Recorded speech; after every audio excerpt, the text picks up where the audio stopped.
aí que a gente tem pela previsto de quarentena, né? Então a gente tem que se preparar emocionalmente e espiritualmente também, né? Nos dá um bom fôlego, né? Com certeza. Com certeza. Com certeza. Aí que a gente tem pela previsto de quarentena, né? Então a gente tem que se preparar emocionalmente. É engraçado a gente ouvir a própria voz, né? Muito engraçado. Dá um eco, né? Ainda mais essa voz feminina, masculina, 2 em 1. Gente, e tudo bem? Obrigado a todos e todas. Já estamos ao vivo aí no YouTube. Tudo que está acontecendo aqui vai lá para o nosso canal. E peraí, deixe-me só passar o link aqui para a galera, mas é só avisar que a gente está mais do que online. O momento que aí a gente...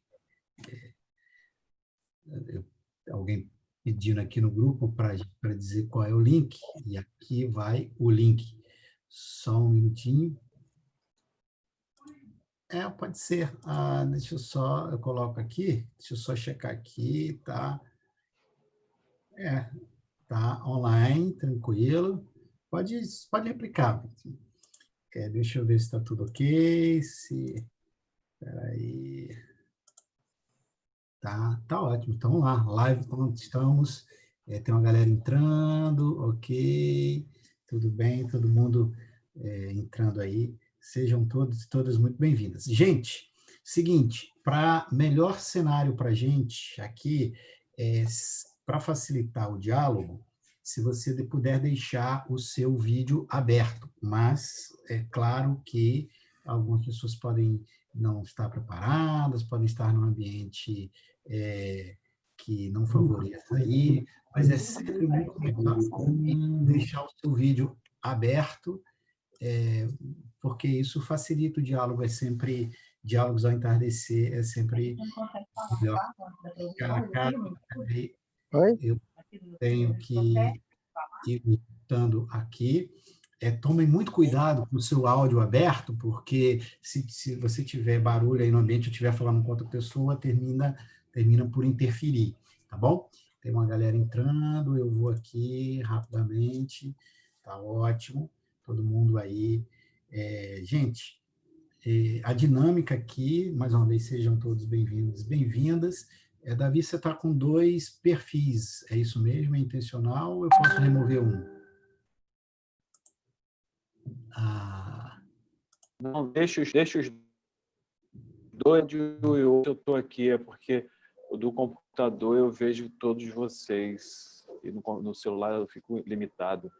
Mas um tá sem áudio nenhum, tá totalmente fora. Valeu? Tá bom, combinado. Perfeitíssimo. Então, meus jovens, a ideia à medida que vocês quiserem, mantenham os seus... Quem quiser falar, fazer perguntas à Cristina, a gente vai começar, mas eu vou controlando aqui qualquer áudio que esteja aberto, eu vou fechando, e a ideia é a gente poder bater um papo. A gente está aqui nos diálogos ao entardecer, e que bom que a tecnologia nos propicia isso, e a gente tem feito essas edições do Diálogo Entardecer sempre lá no lugar que a gente se reúne, e agora a gente pode usar essa bendita plataforma aqui para que a gente possa bater esse papo. A Cristina, eu vou deixar que ela mesmo se apresente, fale de si, e ela e o Jairo foram para a Antártica e a gente conversou com eles, né, na ida, e agora a volta está aqui, o retorno está aqui, e que bom que a gente pode, bater esse papo, Cristina, bater esse papo, E todos e todas são mais do que convidados e convidadas aí fazendo perguntas, tá? Então, a primeira coisa é, Cristina, acho que você podia se apresentar da maneira que você assim desejar, e depois eu vou fazer uma primeira pergunta, e daí a turma entra fazendo perguntas para você.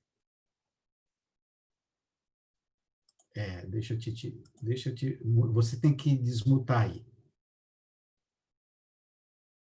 Acho que está ativado, né? Beleza, ótimo. Ok, está me ouvindo bem? Agora sim. Né? Ok. Primeiro, agradecer o convite bastante generoso e amoroso do Badu e de toda a comunidade presbiteriana da Barra da Tijuca, onde eu também tenho a alegria, né, e o privilégio de fazer parte, né, e onde a gente congrega amor e também um pouco de discussão sobre a vida de cada um, o que cada um faz, o que cada um vive. Então, é uma alegria poder estar aqui hoje para conversar um pouquinho nesse entardecer sobre a ida à Antártica. Eu sou psicóloga, sou terapeuta de casal, de família. Estou tossindo aqui porque eu liguei o ar-condicionado, está me dando uma coisa na garganta. Mas, enfim. E eu sou uma das pesquisadoras de um projeto chamado Saúde Antar, que é um dos 21 projetos que compõem o ProAntar, que é o Programa Antártico Brasileiro. E esse programa, né, o Saúde Antar, ele é coordenado pelo professor Dr. Jairo Werner, com quem eu tenho a alegria de dividir a vida, meu marido, e ele é professor da UF, né? Então, esse projeto está ancorado na Universidade Federal Fluminense, né, na UF, e também dentro do IFEM, que é o Instituto de Pesquisas Heloísa Marinho, né? São as duas instituições coligadas, duas amigas, e essas duas instituições, elas são que promovem, né, esse projeto através dos seus membros, né, mulheres e homens, pesquisadores e pesquisadoras sociais. E o objetivo desse projeto do Saúde Antar é justamente estudar as dimensões de saúde mental, né, na Antártica, né? Ver como é que esse confinamento num lugar extremo, isolado, né, de tudo que a gente está acostumado a fazer, como é que isso afeta o nosso psiquismo. Esse projeto está previsto de termos pelo menos mais 3 idas lá, 2 a 3 idas. Essa foi a primeira vez que nós fomos para todos os 7 expedicionários que participaram, e as expedicionárias eram 2, eu e uma outra médica, né? Foi uma grande experiência inicial e o início, a base dessa pesquisa, né? Então, nós estamos bastante empolgados, porque a gente tem muito trabalho pela frente. Então, vamos ver o que esse projeto vai nos trazer, né? Junto com os demais colegas do nosso projeto, mas de todos os projetos juntos. É uma irmandade, é uma família de pesquisadores, né?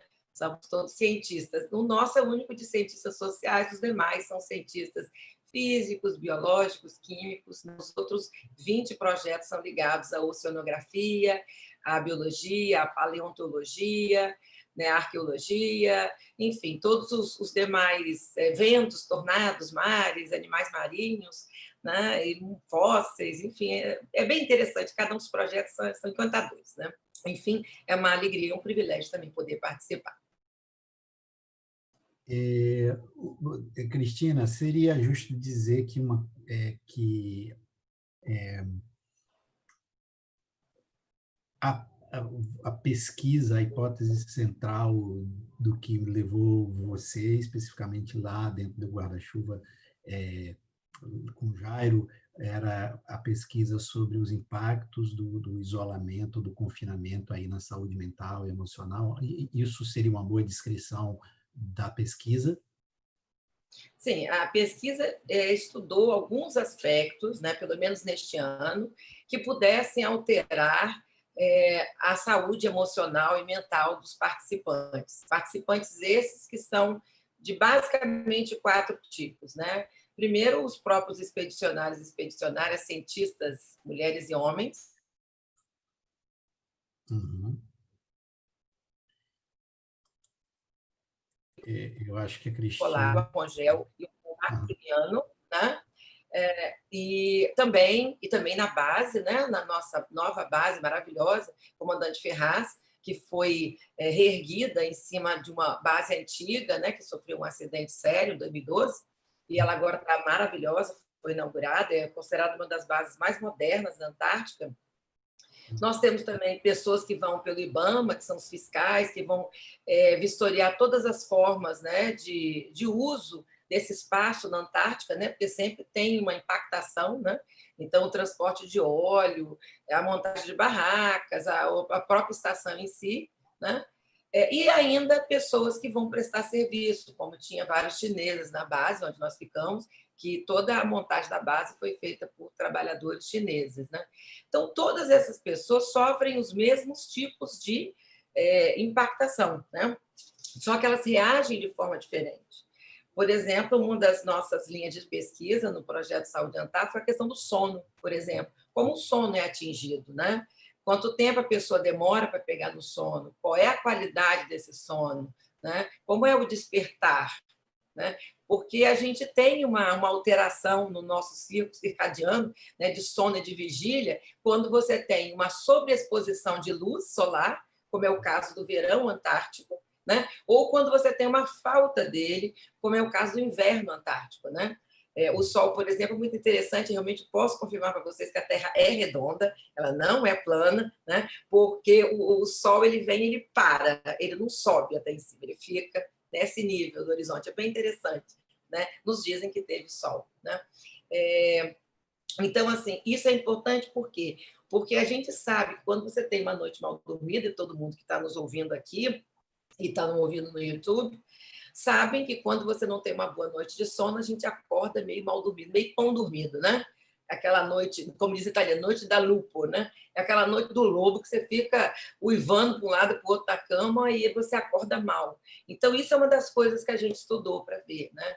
As alterações no humor, que podem ser também geradas pelo excesso de frio, falta de corpo, que você tem uma paisagem muito monótona, ela é sempre muito igual. E quando neva, é só branco, né? E é por isso, talvez, isso aqui é uma suposição, né? Que no Ártico, que é o oposto, né? Que a Antártica quer dizer o antiártico, né? O Ártico está no norte e a Antártica, o antiártico está no sul. Lá no Ártico, por exemplo, onde tem uma das etnias, que são os esquimós, né? Não são os únicos, eles conseguem diferir 40 tipos de branco. E é muito interessante que o nosso olhar é muito mal acostumado a decifrar cores. Quando você começa a estudar quadros dos impressionistas, por exemplo, você vê que tem detalhes, né, de cores, né, uma decupação de cores. Aqui a gente, lá, eles conseguem ver detalhes de branco. Nós aqui nós só vemos um tipo de branco, né? Então, assim, é interessante que à medida que você vai acostumando seu olhar nessa paisagem muito monótona, você também vai vendo nuances que você batidamente passa a não ver. Eu me recordo, por exemplo, uma caminhada que eu fiz com as fiscais do IBAMA e também com um grupo de cientistas que estudam pinguins e estudam fósseis. Eles foram me mostrando pelo chão vários tipos de vegetação que eu não tinha percebido e já tinha passado 2 vezes naquele lugar. E uma mais interessante, nós fomos procurar um tipo dos pinguins, o pinguim macarrônico, que tem uma certa golada assim, mais ou menos laranja, que parece um pouco de macarrão, escondido no alto de uma pedra que eu jamais teria visto. Eu fico pensando em uma primeira contribuição lá da Antártica, né? Como que o nosso olhar ele é treinado para não ver detalhes, né? A gente só vê um todo, a gente está passando batido pelas minúcias, pelas nuances, pelas coisas que são tão significativas na vida a dois, na vida em família, em comunidade, coisas que o nosso olho passa reto e ele não fixa, né? O Saramago tem uma frase bonita que diz: se podes olhar, se podes ver, olha, se podes olhar, repara, né? Nós não estamos mais reparando. Então, uma das coisas que eu trouxe da Antártica para a minha vida é tentar reparar um pouco mais nessas minúcias, que a gente passa batido, né? Então, eu acho que é importante porque, às vezes, um detalhe pequeno revela o início de um transtorno de humor, o início de uma dificuldade de sono, né? E as pessoas que estão lá precisam ter o seu humor estabilizado, precisam estar com o seu sono em dia, porque a fina, como se diz na Marinha, a luta, o dia a dia, o trabalho, ele é pesado, ele nos exige muito, né? porque a gente está desraizado de tudo que a gente está acostumado, né? Então, a gente procurou estudar essas duas coisas especialmente, mas também o relacionamento interpessoal, como as pessoas conseguem se comunicar, como é que se dá a troca afetiva e profissional. Então, tudo isso faz um bojo. A gente está começando o nosso estudo ainda temos 4 anos pela frente, mas a gente está vendo que tem coisas que se repetem e coisas que são muito particulares de cada tipo de pessoa. Eu vou deixar aberto aqui para a turma aí já te perguntando, para não ficar assim um diálogo só meu e você. Por favor, gente, podem jogar as perguntas aí que vocês quiserem fazer e, havendo qualquer silêncio, eu vou enchendo aqui com perguntas para a gente não poder deixar nada em aberto, beleza? Quem quiser, basta abre o seu microfone, faz a pergunta e fecha para a gente garantir e preservar a qualidade aqui do som ambiente. Eu acho que, Andréia, você que está com alguma dificuldade de isso. Tudo bom? Boa tarde a todos. Prazer em revê-la, Cristina. Tivemos aí... Estávamos curiosos para saber aí a sua experiência, compartilhar com a gente. Obrigada por estar com a gente hoje. Obrigada, pastor Badu e todos os demais. O que você poderia trazer de experiência, Cristina, para a gente, da tua pesquisa, para ajudar a gente nesse momento de confinamento, em termos de relacionamento, em termos da nossa própria, do lidar com as nossas próprias questões? O que você pode ajudar, assim, com a sua pesquisa, para que nós possamos aprender e utilizar? Ok, obrigada, muito bom. Simpática, obrigada pela sua pergunta. Bom, primeira coisa, a gente tem que fazer uma diferença entre a nossa ida e o nosso momento atual. Apesar de em ambas situações serem confinamentos, isolamento social, né? Quando a gente se voluntaria para ir para a Antártica, a gente tem, inclusive, que passar por um teste físico, que para mim foi a coisa mais difícil, não foi ir para a Antártica, mas foi ter passado nesse teste físico, né? Na minha altura de idade, né? Com 59 anos, quase uma sessentona, né? E eu consegui, para mim, inclusive, uma das coisas que eu quero acreditar muito ao ProAntar foi ter me feito sair da inércia. Tive que aprender até a mergulhar, né? Não que fosse exigido, mas a gente fez os mergulhos de areu, né? Natação, enfim, né? Então a gente se reinventou aos 60. Foi bem legal essa parte, né? Então, assim, mas o que eu quero te dizer, nós tivemos uma preparação prévia, né? Ao longo de um ano, malhação, personal, natação, mergulho, uma preparação psicológica também, fizemos algumas dinâmicas entre nós, fizemos treinamento, nós nos preparamos e nós voluntariamente quisemos ir. Qual é a diferença com o momento atual? As pessoas não se prepararam. Elas foram todas pregas de solapo, né? Todas as vezes que a nossa rotina, o nosso cotidiano muda, e abre-se um parênteses, não reclamem do cotidiano, não reclamem da rotina, bendita rotina, porque quando ela acontece, sinal de que nada errado saiu do lugar, né?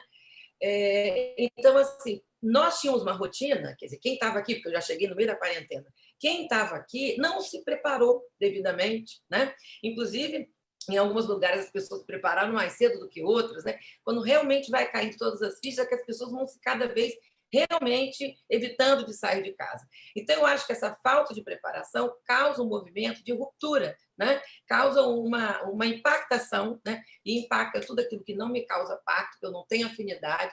Então, eu me estremeço. Então, essa situação, ela nos pega um pouco mais de surpresa, nos traz mais insegurança. Porque, por exemplo, quando nós fizemos o nosso treinamento, por exemplo, nós tivemos que andar de helicóptero, né? O helicóptero fez o tudão, como eles chamam lá, várias manobras radicais, e o piloto virava para trás, e aí, doutora, tudo bem? Eu sou assim, beleza, né? Meio assim, mas vamos em frente. Então, assim, se eu tiver que andar de tudão de novo na Antártica e fazer manobras radicais, eu não vou sentir medo, porque eu já me preparei e sei que eles têm uma expertise fantástica, né? Diferentemente de agora, que você não pode nem pegar uma comida no portão que você já fica cheio de medo. Então, essa não preparação para a nossa quarentena social nos traz muita insegurança. Por quê? Porque é um momento novo, né? E todas as vezes que eu estou diante de um fato novo, eu tenho, em primeiro lugar, insegurança, porque eu não sei como é que eu vou agir. Essa insegurança me leva para a ansiedade, que é esse mal-estar psicoemocional, como é que vai ser, como é que não vai ser. E se eu não conseguir me agarrar em fatos concretos e dados reais, e não tiver um background, né, de pessoas que possam me tranquilizar nesse momento, eu posso entrar em angústia. Aí é sudorese, taquicardia, é mal no estômago, é diarreia, ânsia de vômito, é tudo que você possa imaginar. Então, essas 3 etapas, né, insegurança, ansiedade e angústia, nós não tivemos, não é que a gente não ficou com alguns medinhos às vezes, mas assim, nós nos preparamos psicológico e emocionalmente. Então, eu acho que essa é a primeira grande diferença. Depois, essa voluntariedade, a gente quis ir. A nossa aqui, a gente não quer ficar preso, mas a gente tem que. Então, a primeira coisa que eu te diria, Andréa, é transformar esse tem que para eu quero. Eu acho que nós temos que trabalhar com a ideia de eros, com a ideia de libido, com a ideia de energia de vida. Porque querer ir para a rua é energia de morte, é thanatos. É buscar morrer, buscar pegar vírus, é uma situação assim, eu vou me expor e expor o outro. Então, eu tenho que começar a criar para mim o desejo de ficar em casa. Eu não vou ficar porque o meu prefeito ou o meu governador ou a OMS me disse para ficar em casa. Eu vou ficar também porque eu luto pela vida, preservo a minha vida e de quem está comigo. Então, é transformar esse confinamento, a princípio, obrigatório, que pode ser até que se torne um lockdown total mesmo, aí eu não posso mesmo sair de jeito nenhum, mas para ser um confinamento também voluntário. Então, na hora que você muda, você já muda o mirante com quem você está olhando. Ai, que coisa, eu não posso sair de casa. Ao contrário, que bom que eu tenho uma casa para não precisar sair dela. Na hora que você inverte esse olhar, o seu acolhimento pela sua casa, seu cantinho, pode ser um quarto e sala, pode ser só um quarto, pode ser 3 quartos, não importa. Pode ser bonito, pode ser pequeno, pode ser feio, mas é o seu lugar. E aí começar a transformar esse lugar num lugar agradável de viver. Ótimo, beleza. O que mais, gente? Oi, Cristina, sou eu, Davi. Ei, Davi. Tudo bom, querida? Tudo bem? Vocês estão me vendo aí? Não, nós estamos só te vendo uma casa de praia aqui maravilhosa, com uma churrasqueira. Quer ver você na sua varanda? Cadê você na varanda? Ah, agora sim. Não, eu saí da varanda, estava muito frio. Diga lá, Davi. Cristina, deixa eu virar. Eu estou de cabeça para baixo? Não, né? Não, nunca está. Olha só, a pergunta que eu tenho é a seguinte: o fato de você ter ido para lá, você e Jairo, né, terem ido para viver essa experiência do isolamento e estarem longe de tudo e tal, qual a diferença de estar isolado por conta das circunstâncias externas e tal, e se sentir isolado mesmo estando aqui no meio do centro urbano? Vocês chegaram a identificar essa relação? Sentir-se só aqui e sentir-se só lá? Não sei se eu me fiz entender. Sim, acho que você está falando da solidão, né? Essa noção de se sentir na solidão, sozinho, sem parceria. Porque é mais ou menos isso. Sim, vamos por aí. Vamos ver se é isso que eu quis dizer mesmo. Bom, tem uma coisa muito interessante da Antártica, que é uma coisa que a gente não tem mais nas cidades, especialmente as cidades grandes, as cidades menores, isso ainda se mantém um pouco, que é a noção de coletividade, né? Primeiro, ninguém vai para a Antártica sozinho. Ninguém faz nada na Antártica sozinho. Você depende todo o tempo de todo mundo. É uma irmandade, né? É uma fraternidade constante, é uma sororidade todo o tempo, né? Então, se você vai no acampamento, nós ficamos uma semana no acampamento, até sermos desalojados por um tornado, né? Então, assim, todo mundo cozinha para todo mundo ajuda a montar as barracas, todo mundo se preocupa em organizar o espaço. Então, tem um senso de coletividade. Então, mesmo que você durma sozinho nas suas barracas, cada um fica na sua, eu acho que é muito difícil você se sentir só, mesmo naquela amplitude, porque é um cenário. Os americanos falam muito a palavra gorgeous, né? É grandioso, é realmente majestoso, né? Teve inclusive um culto, a gente participava todo domingo de um culto lá na estação, e teve um dia que uma das fiscais, assim, na experiência dela, né, que ela nunca viu, apesar que ela não acreditava em Deus, se eu não me engano, mas assim, que ela nunca viu a grandiosidade, assim, que lá ela sentiu Deus, porque é tudo tão grandioso, é tudo tão fantástico, né? Então, eu acho que você até pode se isolar em alguns momentos, né? Mas essa sensação de que está todo mundo disposto a te ajudar, está todo mundo na coletividade, isso eu, às vezes, eu sinto que eu não sinto aqui. Tem gente que mora num prédio, não sabe, mora num apartamento em frente, a gente não tem muito esse contato. Agora, estar só não é sinônimo de solidão, né? Você pode estar rodeado de gente, se sentir totalmente sozinho. Então, uma coisa que eu acho que é muito importante para quem vai lá e quem hoje está em confinamento é se bastar, né? A gente tem que ser capaz de ser o melhor companhia para a gente mesmo. Hoje eu dei uma entrevista no jornal A Tribuna de Santos, que eu falo sobre isso, né? Eu comecei a pensar, quando eu voltei, da necessidade do isolamento dentro do próprio isolamento, né? Porque mesmo que você esteja sozinho em casa, ou mesmo que você esteja com pai, mãe, marido, filho, etc., neste momento nós temos que nos isolar às vezes.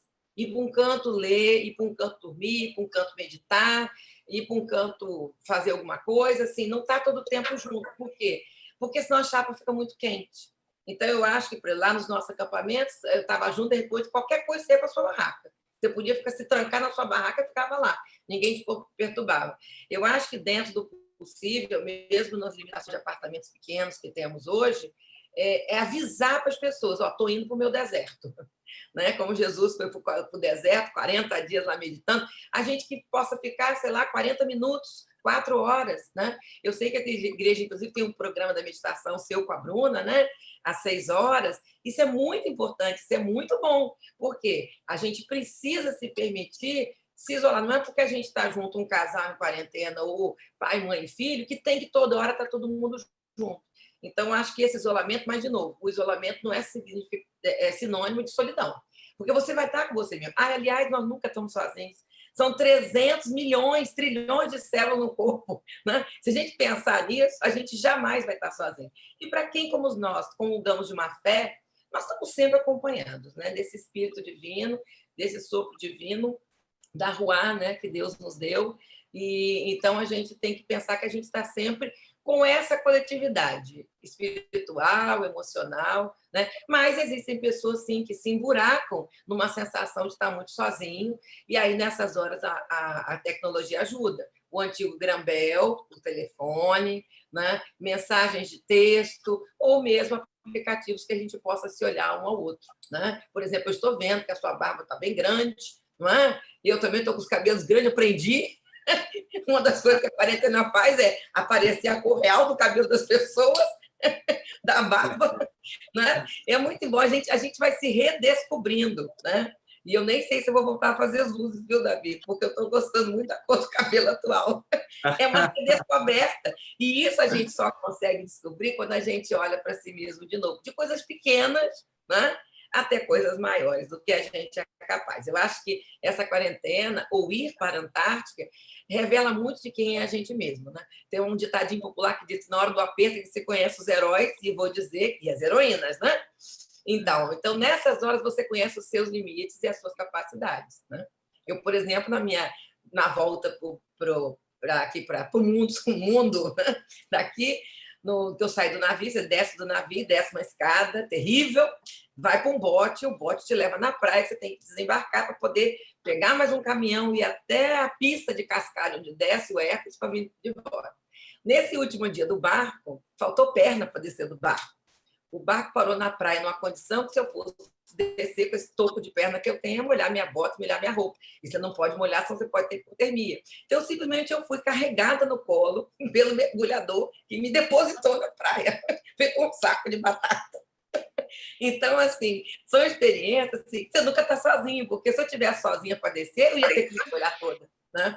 Então, essa ajuda que a gente tem de todo mundo lá é bem gostosa. E eu acho que a gente pode trazer para o nosso dia a dia aqui, né? Tentar se ajudar mais um ao outro. A gente é muito egoísta, fica muito no nosso mundinho, né? E é mesmo muito difícil, às vezes. Legal, obrigado. Eu queria saber de você o que foi diferente que você imaginou. Como é que foi dormir na barraca sozinha? Como é que foi a questão, as coisas práticas do dia a dia, assim? Você estava na expectativa, mas como é que foi de verdade? Me conta. Bom, na hora que você começou a rir, o que foi que me chamou mais a atenção? Não foi dormir na barraca sozinha, porque como eu coloquei para vocês, quem assim operacionaliza, né, o operantar, a operação, né, antártica, né, é a Marinha. A Marinha com o apoio da FAB, que vai nos levar de Hércules, né, aquele avião bem gordão, que é chamado Esquadrão Gordo, né? A Marinha nos preparou nesse TPA, que a gente ficou uma semana na Ilha da Marambaia, e nessa semana nós dormimos nas barracas. Então, a gente aprendeu como é que é dormir em barraca, como é que é cozinhar sem água, né? Que você lava tudo com álcool gel, já usávamos álcool gel em julho, né? No ano passado, agosto do ano passado. Né? Isso não foi novidade. A grande novidade para mim foi fazer bolo. Porque eu levei umas caixas de massa de bolo para fazer, que eu disse, todo mundo tem que ter um docinho para adoçar a vida.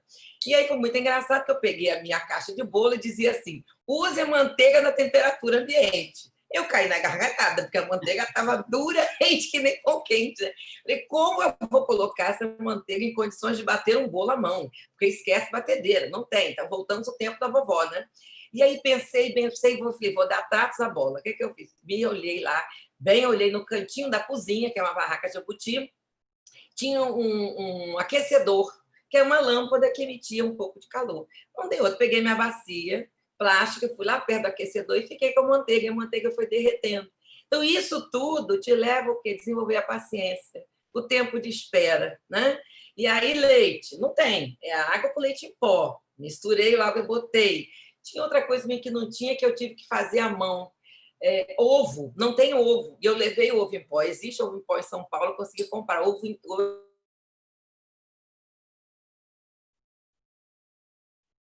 Travou, amor? Eu acho que a Cristina travou aí. Ela travou, a gente espera, isso é normal. Vamos ver Jaira está indo lá. se ela se travou. Ela travou no ovo em pó, né? Então, assim... Você travou no ovo em pó.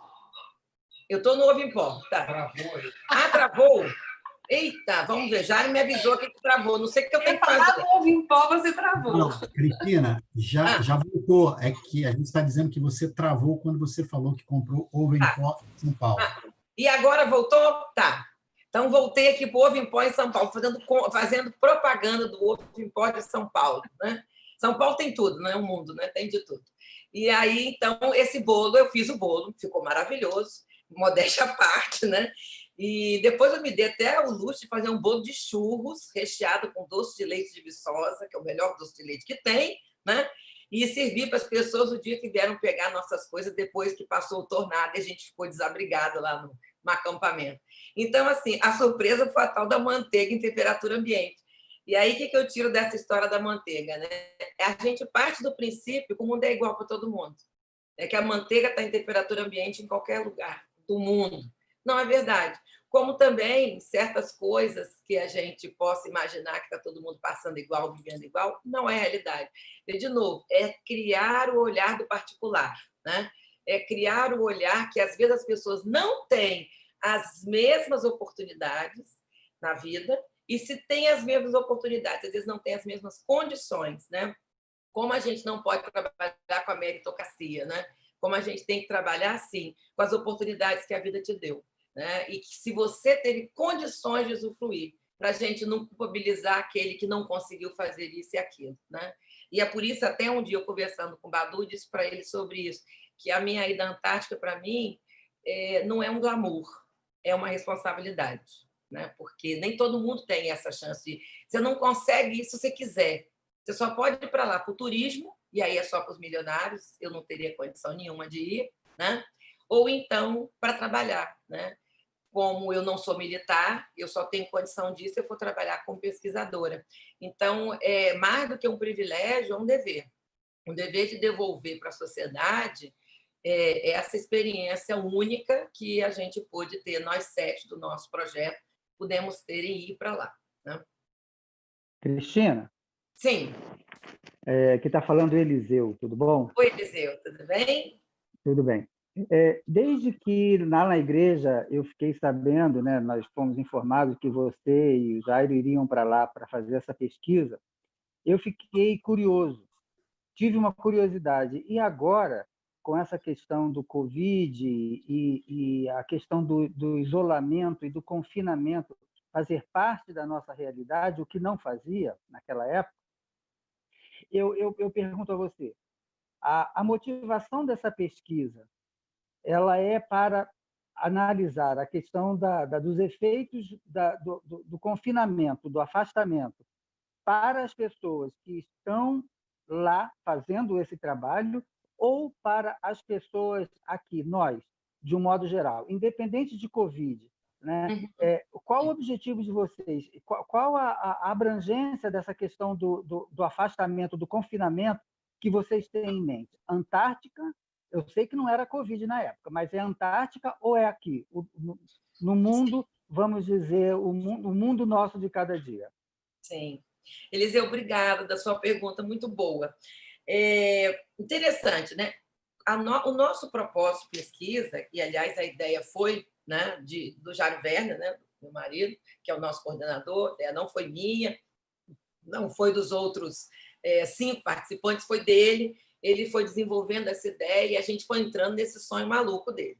Devo admitir que o primeiro dia que ele me disse assim, vamos para a Antártica, vamos fazer um projeto para a Antártica, você está maluco? Tá doido? Eu fiquei 3 dias sem falar com ele. Isso não é projeto para a gente. O que é isso? Eu sou mais o pé no chão, ele é o homem dos projetos, né? Mas, com o tempo, a gente vai cedendo. Eu sou da teoria de que onde vai a corda, vai a caçamba. Então, ele não vai, eu não vou ficar, não. Vou também. E aí, fui entrando aos poucos. Eu interromper você, mas só para identificar, Jairo é esse jovem elegante que está aí de boné, observando. Aí, olha lá. A gente Cadê ele? Nem eu estou vendo ele. Cadê meu marido? Eu não estou vendo. Saúde. Tá bom, Saúde não tá. Tá, deixa eu ver. Eu não estou vendo ele, não, mas tudo bem. Depois eu vejo ele. Eu vejo ele todo dia. Acabei de ver ele lá. Muito bom. Tá bonitinho lá. Mas, então a ideia foi dele, né? Ele é o nosso mentor, né, acadêmico, e a gente vai mergulhando nesse projeto, e eu vou devagar, né? Porque também, assim, olha só, eu dou um boi para não entrar na briga, mas uma boiada para não sair dela. Então, eu fui muito paulatinamente amadurecendo essa ideia dentro de mim e até o ponto de ir, né? Enfim, deu tudo certo, graças a Deus. Mas, assim, então, o nome do projeto, inclusive, estudar as dimensões, né, da saúde mental no isolamento antártico. Nosso objetivo inicial é Antártica. Nosso objetivo final, primordial. Por quê?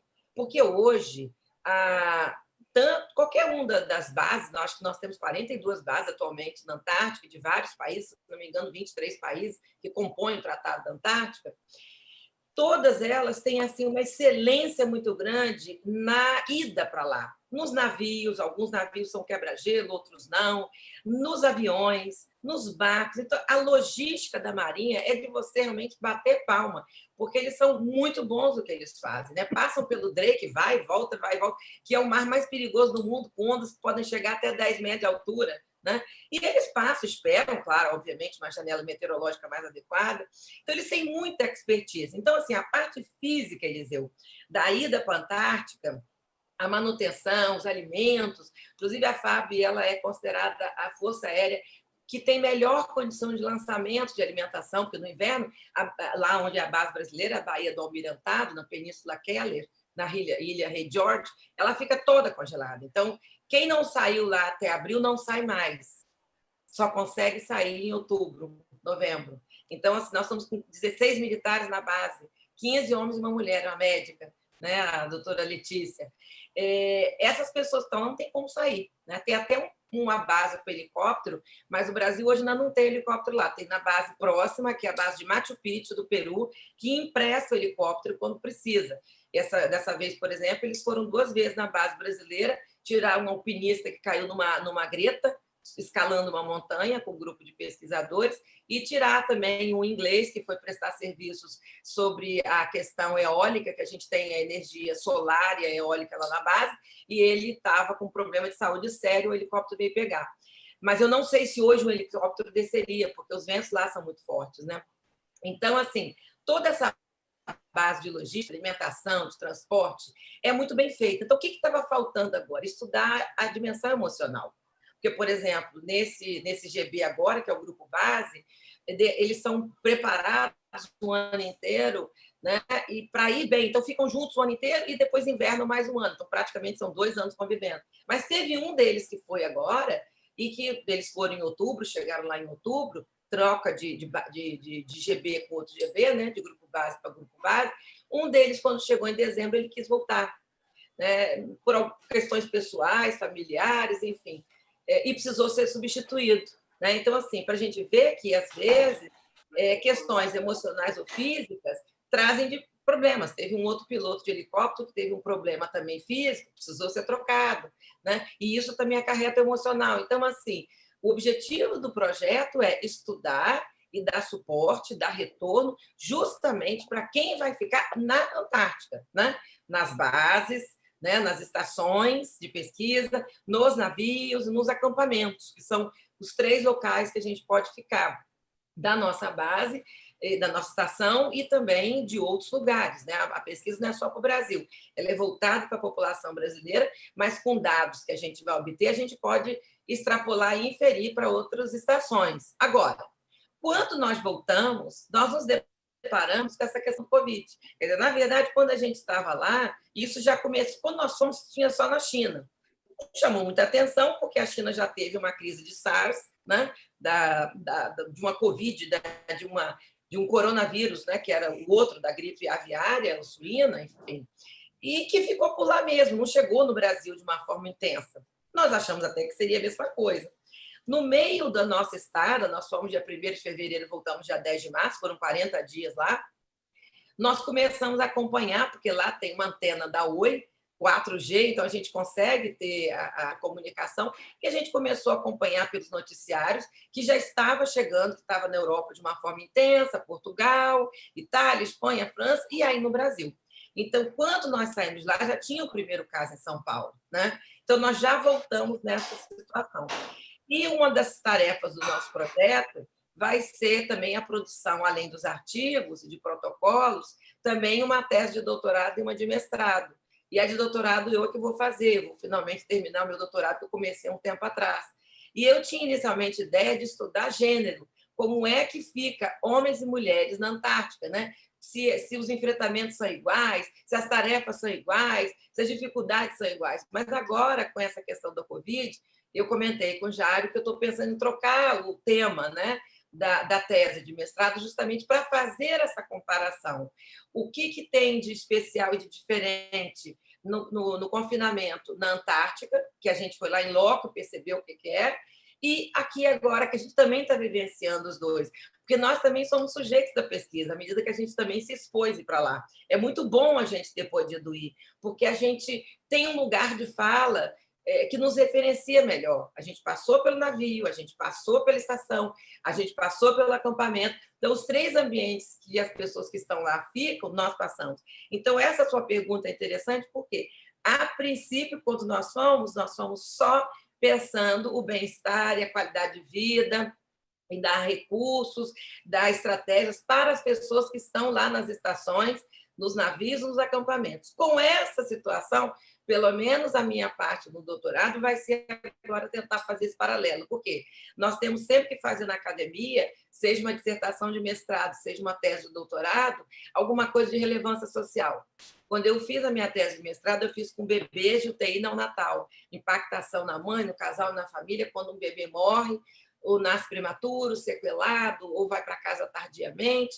Então, assim, tinha uma relevância, ajudar as mães e pais numa situação igual. Agora nós vamos ter também mais uma relevância social. A gente não pode estudar o sexo dos anjos, a gente tem que estar sempre coligado com a realidade. E a demanda agora extrapolou a Antártica. A demanda agora é mundial, né? Então, o que a gente puder fazer para dar uma pequena contribuição para um alívio nesse momento que todos nós estamos e que a gente não previu que estivesse, daí a impactação, né? Vai ser bem-vindo. Então, a ideia agora, Eliseu, é ampliar da Antártica para o confinamento em geral. Obrigado. Cristina? Posso? Por favor, Jairo. Não, eu estava querendo também complementar, porque eu acho que o Eliseu tocou num ponto que é importante, não sei se a Cristina me permite, mas Claro. e você, mas ele tem razão quando ele pergunta se o objetivo é só a Antártica. Na verdade, o foco da pesquisa é a Antártica, mas a ideia é também construir tecnologias que a gente possa usar, metodologias fora da Antártica. Como agora, por exemplo, mas também, por exemplo, nós construímos uma caderneta de monitorar alguns aspectos da vida psíquica das pessoas. E nós já estamos usando com pessoas aqui no Brasil. Então, a ideia é também construir tecnologia e uma terceira questão, que é a difusão científica. Nós montamos lá na UF a Escola Fantástica, que é justamente uma escola com crianças e adolescentes que são crianças e adolescentes que precisam ser incluídas, né, porque apresentam uma série de dificuldades, às vezes fracasso escolar, outros problemas, e o tema central é a Antártica. Tanto é que a gente fez uma grande exposição, eles montaram filmes, né? Um dia eu ainda vou mostrar os filmes que os adolescentes fizeram. Então, a ideia também é a difusão científica. Então, é contribuir para o grupo de expedicionários da Antártica, é trazer informações como os outros projetos. Por exemplo, tem pessoas estudando lá substâncias que possam ser depois utilizadas contra o câncer. É também trazer metodologias, tecnologias para a sociedade em geral. E a difusão científica, que é uma obrigação de todo projeto que está lá, de todo país que está lá, difundir a Antártica até para preservá-la e criar, né, e manter, principalmente, a ideia de um lugar onde os países cooperam e não competem. Então, acho que isso aí é um ensinamento para a sociedade em geral. Então, o trabalho na Antártica só tem sentido se ele contribuir para a sociedade em geral, tanto do ponto de vista político quanto do ponto de vista científico. Obrigado aí pela palavra de privilégio aí. Sempre, é um diálogo. Ótimo, gente. Quem mais? Quanto mais perguntas, melhor. Cristina, é Cláudio falando. Oi, Cláudio. Tudo bem? Tudo bem? Em relação assim, a essa coisa psicológica da estada lá, queria perguntar para você assim, diretamente se houve aquele dia mau, aquele pior dia, nesses dias todos que você passou lá, e se você poderia falar sobre ele, quer dizer, exatamente, com certeza entrou para a estatística do estudo, né? Uhum. Mas aí eu queria falar sobre esse que você poderia considerar de ter sido o pior dia. Uhum. Olha, o dia, eu acho que eu poderia... No bojo da pergunta do Cláudio, quantos foram exatamente os dias em solo antártico? Olha, tirando, nós saímos aqui no dia 1º, ficamos 6 dias, de domingo a sexta em Punta Arenas, porque assim, a logística para ir para a Antártica você pode ir de avião comercial até a cidade de Punta Arenas, no Chile, que é a capital da província de Magalhães, né? Ou você pode ir com o Hércules da FAB, que ele faz o trajeto Rio de Janeiro, desce numa cidade do Rio Grande do Sul, Pelotas, e depois ele segue até Punta Arenas. Dependendo da situação, ele vai até direto. Normalmente são 3 horas de voo até Pelotas e 6 horas de voo de Pelotas a Punta Arenas. Aí a gente pernoita e fica esperando a tal da janela meteorológica para poder cruzar o Drake de avião, né? Porque o avião tem que ir e voltar, então tem que ter uma janela bem adequada. Então, os pilotos da FAB são super cuidadosos e a gente vai com muita segurança, é um avião muito seguro. Ele dá uns probleminhas de vez em quando. Por exemplo, nós descemos com muita emoção, mas eu desci muito segura, porque a comandante era a comandante Joyce. Ela é pequenininha, mas a comandante Joyce é um mulherão. É a melhor pilota para descer lá. Ela desce com uma suavidade que assim você não vê. Os relatos das pessoas dizem assim, olha, se você puder, desça com a comandante Joyce, que é o melhor pouso. E realmente ela foi fantástica. Foi muito bom ter ido com ela. E assim, quando nós descemos com emoção, o trem de pouso não baixava porque congelou o fluido. Então, de repente, eu estou vendo, tem lá um senhorzão assim, da Fábio, parrudo, com a mãozinha assim na manivela. Zup, zup, zup, zup, zup, zup, baixando o trem de pouso na mão. Então, assim, você chega na emoção. Ok, desceu e nós descemos bem, né? Bom, aí, a partir desse dia, nós pegamos o bote, fomos até o navio, sobe no navio um desafio, ficamos no navio esse dia e à noite descemos, outro desafio, de novo no bote, até chegar à estação. Dormimos a primeira noite na estação, no dia seguinte caminhamos 1 hora nos cascalhos até o nosso acampamento, que se chamava Ipanema, né? E lá ficamos 1 semana, até sermos desalojados por um tufão, por um tornado classe 1. Né? Nós tínhamos 7 barracas armadas e um refúgio. O refúgio tinha 2 camas, uma cama beliche e o chão. Né? E tínhamos 7 barracas montadas, né? Porque nós éramos 8 no total, eram 8 homens e uma mulher, era eu e uma mulher, e cada um nas suas barracas. Nesse dia do tornado, o tornado acabou com 5 das 7 barracas. Né? E eu acho que esse tornado, Badu, ele é meio seletivo, porque ele só pegou os peixes pequenos. Os peixes grandes, que eram os 2 coordenadores, o Jairo, do Saúde Antar, e o professor Márcio Francelino, do Terra Antar, eles não foram atingidos. A barraca do professor Márcio era super nova, então estava muito bem. A do Jairo, eu não sei por quê, não foi atingida. Né? Entrou um pouco de água e ficou muito bem. Mas a minha e demais, 2 alpinistas e mais 3 pesquisadores, 2 rasgaram, outras inundaram. A minha entrou água para tudo quanto é lugar. Eu acordei com água no rosto e meu saco de dormir inundado. Minhas coisas boiando assim no meio do chão da barraca.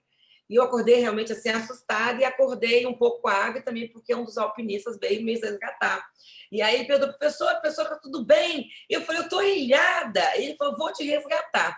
E aí, assim, o meu resgate foi um pouco heróico, meio conto de fada, porque eu estava de pijama, eu sabia que eu não podia sair de pijama, porque estava um frio enorme, um vento, uma rajada enorme. Falei, como é que eu vou sair? Tem que botar a bota, e o que eu vou tirar? Eu me lembro que eu me preocupei em tirar minha placa Mio relaxante, que foi muito cara, não podia perder. Eu tirei, botei na caixinha, botei numa mochilinha, peguei uma manta que eu tinha e pensei, o que mais? Quando eu olhei, meu computador já estava inundado, boiando. Falei, bom, esse aí já era, já é PT, né? Perda total. Peguei o meu celular, foram as 2 coisas que eu peguei, a plaquinha, o celular, um cobertorzinho, e tentei me arrumar para sair da barraca. Né? Quando eu fui botar o casaco, a mão não entrava, né? Porque colabou, né? Por causa da água, estava tudo meio molhado. Então, com dificuldade, vesti um casaco e com muita dificuldade eu consegui vestir a calça para poder sair, né? E eu não conseguia botar bota, de jeito nenhum conseguia botar bota. E o alpinista foi um anjo para mim. O alpinista dizia, vamos lá, Cinderela, dá o pé aqui, vamos calçar essa bota. Isso 2h30 da manhã, num temporal com rajada de vento. E eu falei, para de brincadeira, a gente está quase morrendo aqui. Ele, não, vamos lá. Enfim, eu só saí da barraca porque ele calçou as minhas botas. Nós ficamos meia hora no meu resgate, foi bem difícil. E aí, quando nós saímos, o Jário ficou na barraca dele, estava do meu lado, ele falou, não, estou bem aqui, vou ficar por aqui, meio que segurando a barraca com os pés, né, porque ventava muito.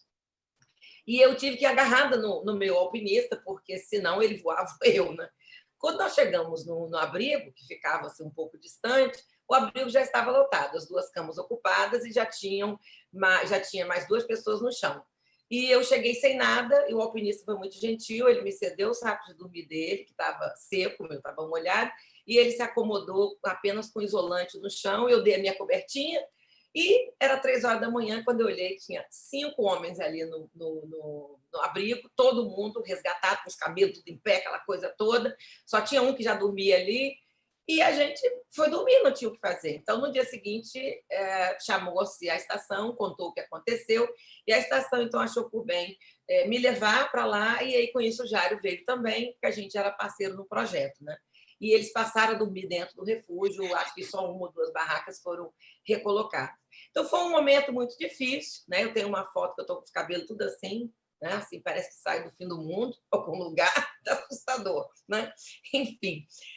mas o dia mais difícil não foi esse. O dia mais difícil para mim, Cláudio, foi o dia que eu recebi uma notícia externa. Eu tinha mandado um artigo para uma colega e eu perdi meu computador, eu tinha um prazo para entregar, o artigo já estava pronto no computador, eu perdi ele todo. E eu fui refazer, isso era sobre um tema que eu tinha falado no congresso, eu tinha 2 temas, eu achei que era sobre um, fiz um artigo inteiro e mandei, e ela ficou muito brava comigo, porque eu fiz do outro artigo, do outro tema. E aí eu fiquei desesperada, porque eu tive que dar conta de fazer um artigo científico em um dia, né? Com a internet meia capenga, tendo que pegar um emprestado com o computador do Jairo, enfim. Eu até hoje, inclusive, não pude rever meu computador, porque eu acho que ele realmente deu pane total, e perdi os dados que estavam ali dentro. Então, assim, ter perdido meu computador, ter perdido os dados, ter perdido meu artigo pronto, ter tido esse entrave, quer dizer, foi uma coisa externa à Antártica que me trouxe meu pior dia na Antártica. Não foi a Antártica em si, porque, como o meu marido diz, quanto pior de viver, melhor de contar. Então, essa história do resgate da Cinderela acaba virando uma história engraçada depois que passa, né? Mas, realmente, foi um momento tenso, e eu devo muito ao alpinista, que foi muito paciente para me resgatar e foi muito amoroso em cuidar de mim e tal, enfim, e ficou tudo bem, né?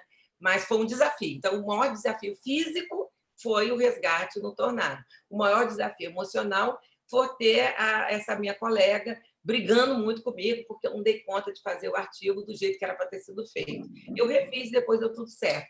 Mas esse foi um dia bem complicado e bem difícil. Eu acho que eu perdi, mas foram 30 dias, 20 dias, 40, lá no solo mesmo, lá na Antártica. Uma semana para ir, né? Porque a gente foi até Punta Arenas, Arenas, aí pegamos.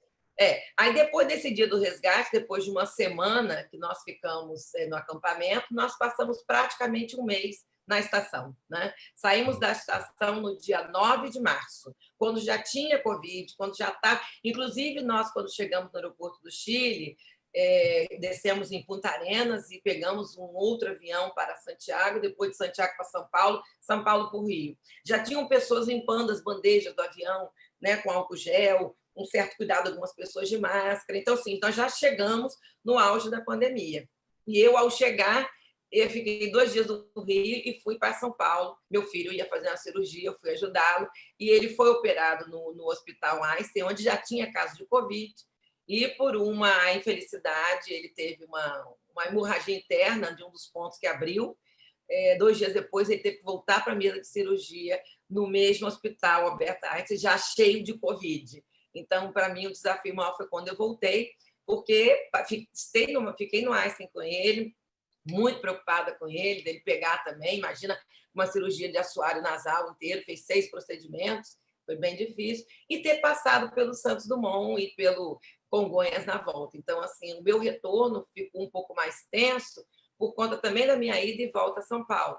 E, a partir daí, no dia 18 de março, que foi o meu aniversário, desde então, eu não botei ainda a cara na rua. Então, eu ainda não inaugurei os 59 anos. Eu espero, quem sabe, inaugurar no domingo na igreja, onde a gente possa celebrar a vida e agradecer a Deus ter ido e voltado, eu, Jário, e toda a equipe do PROANTAR em sãos e salvos, né? Com saúde e com a missão cumprida, né? Ótimo. Mais alguma pergunta? Quanto mais, melhor.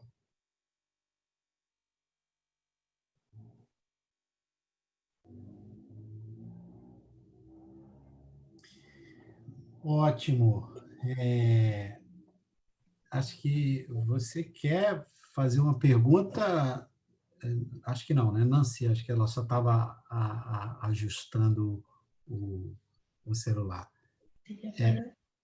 Você quer fazer uma pergunta, Nancy? Então, você tem que... Deixa eu ver se... Isso. Acabei de abrir seu microfone. Olha, na verdade, eu estava realmente só ajeitando o celular.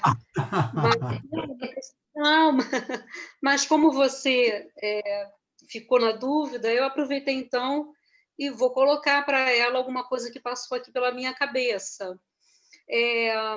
Pensando no isolamento que a pessoa faz por opção, né, porque ela deseja se isolar, e o isolamento que é imposto, vamos dizer assim, como que a gente está vivendo agora, né? Esse isolamento quase obrigatório.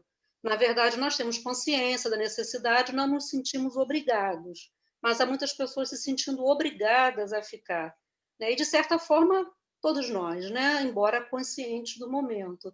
Existe diferença? Como é que esse isolamento, ou que é por opção, ou que é por obrigação, como é que essa diferença atua sobre nós? Bom, primeiro é importante dizer que nós, quando vamos para lá, não temos o desejo de se isolar, nós temos o desejo de pesquisar. E se tivesse um shopping center, uma igreja, um restaurante para a gente ir lá, ia ser maravilhoso, né? Só que não tem, né? Na verdade, nós temos, no caso da estação, um bom chefe, o Wallace, que cozinha muito bem, nós temos uma praça d'arma onde a gente come, nas sextas-feiras tinha a Sexta Ferraz, que a gente dançava, se confraternizava, né? Então, assim, é importante dizer que a gente não tinha vontade de se isolar. A vontade de fazer a pesquisa não levou nos ambientes que a gente chama de ICE, né? Isolado, confinado e extremo, né? Porque é lá que a pesquisa se produz. Então, a gente acabou indo lá. Então, a diferença, assim, que a gente desejou fazer essa pesquisa lá, e lá é um ambiente assim, né? De novo, né? Calço de veludo ou bunda de fora, né? Se eu quero pesquisar num lugar que é isolado, extremo, né? Frio, eu tenho que saber que eu tenho que me preparar psicológica, emocionalmente, fisicamente, de roupa e tudo, para enfrentar. Então, a diferença é que a gente quis ir, mas, na verdade, a gente não gostaria que fosse tão isolado quanto é, mas ele é isolado, né? Ok. O daqui é aquilo que eu disse antes. Eu acho que a gente tem que transformar uma obrigação num desejo pessoal, né? Na verdade, assim, a ponderação, o bom senso, a ciência, os órgãos realmente que entendem de saúde pública e de epidemiologia nos falam, precisamos da quarentena, sim, porque sem isso a gente vai piorar muito o quadro, e nós aqui no Rio de Janeiro estamos numa situação seríssima, né? Porque já estou sabendo que tem 1.000 pessoas esperando leitos comuns, né? Nem de UTI, que não tem leito mais comuns, imagina de UTI, né? Imagina se a gente não fizesse isolamento, a quantidade de pessoas infectadas seria muito maior. O problema não é se infectar, o problema é você ter a doença. Porque tem gente que se infecta e não sofre nada, não tem nada. Mas como é que a gente vai saber, não é? Só mesmo pegando. E eu acho que não é um bom teste. O ideal é não pegar, né? Então, assim, eu acho que um sinal de saúde emocional, de saúde psíquica, de saúde mental, é transformar essa obrigatoriedade num desejo de cuidar pela vida. É meio que fazer o jogo do contente da Poliana, né? É meio que viver um pouco o que é mostrado no filme A Vida é Bela, onde um pai se esmera enormemente para transformar o campo de concentração, que era uma situação de confinamento que nenhum judeu pediu, nem nenhum cigano, nem nenhum grupo que foi preso junto com os judeus no Holocausto pediu, e ele transformou a necessidade de se esconder, né, para uma grande brincadeira com o filho, que ele diz, ganha quem se esconder mais. Né? E o filho se escondia. Então, é ter essa ideia, né? Ou então do que Viktor Frankl, que criou a loosogofia, que fala, né, da necessidade de se buscar um sentido para a vida, e ele conseguiu sobreviver no campo de concentração baseado nisso. Ou o Bruno Bettelheim, que tem um livro muito bonito, que é a Psicanálise nos Contos de Fada, onde ele dizia que nos lugares de encarceramento do Holocausto, né, dos guetos, dos campos de concentração, ele se mergulhava nas histórias da infância dele, em tudo que ele viveu, em momentos bons, para não enlouquecer. Então, eu acho que a gente tem que transformar essa necessidade cada vez mais premente, e eu acho que o mês de maio vai nos exigir ainda mais, numa coisa assim, eu desejo estar aqui. E eu vou confessar uma coisa para você, Darcy, eu não tenho mais vontade de sair de casa. Eu tenho dito isso a meu marido, está aqui, ele pode provar que eu não estou mentindo. Todo dia eu digo para ele, você sabe que eu não tenho mais vontade de sair? Eu estou tão bem assim, na minha cabeça é isso. O dia que não for mais isso, eu vou criar esse desejo. Mas eu não fico alimentando meu desejo de sair, de ir para a rua. Nenhum. Eu estou me bastando com meu marido, estou me bastando com a minha casa, com as minhas leituras, com o meu curso, com o meu culto, todo domingo, com o que eu posso, né? Com os meus pacientes que eu atendo online, com os cursos que eu estou fazendo. Eu estou tentando me bastar. Então, eu acho que a gente tem que começar a criar uma nova narrativa. Como é bom ficar em casa. Como é bom ter uma casa. Confesso a vocês que já pensei em vender essa casa, eu já, porque os 4 filhos saíram, a casa ficou um pouco grande para a gente. Hoje eu falo, nossa, que bom que a casa é grande, né? Quer dizer, aquilo que eu via como uma coisa ruim, pesada, dá trabalho, tem que limpar, que bom que a gente pode dar uma circulada maior. De novo, é você mudar o seu olhar, né? Se você ficar olhando para um acidente que aconteceu, perguntando por que aconteceu, quem está errado, qual é a culpa, você deixa de pensar, o que eu posso fazer? Porque o acidente já aconteceu. Então, o confinamento já aconteceu, a Covid já está aí, está todo mundo infectado. Não adianta eu perguntar se veio da China ou se foi um laboratório, isso não vai me levar a nada. Eu tenho que pensar o que eu vou fazer com o que a vida me deu, que é um pouco também o pensamento do Sattler, né? Que a gente tem que ter essa liberdade de criar em cima do que a vida nos dá, do que a vida nos apresenta, né? E eu vou ter que tentar dar melhor resultante para mim, para quem está comigo, para quem está em torno de mim.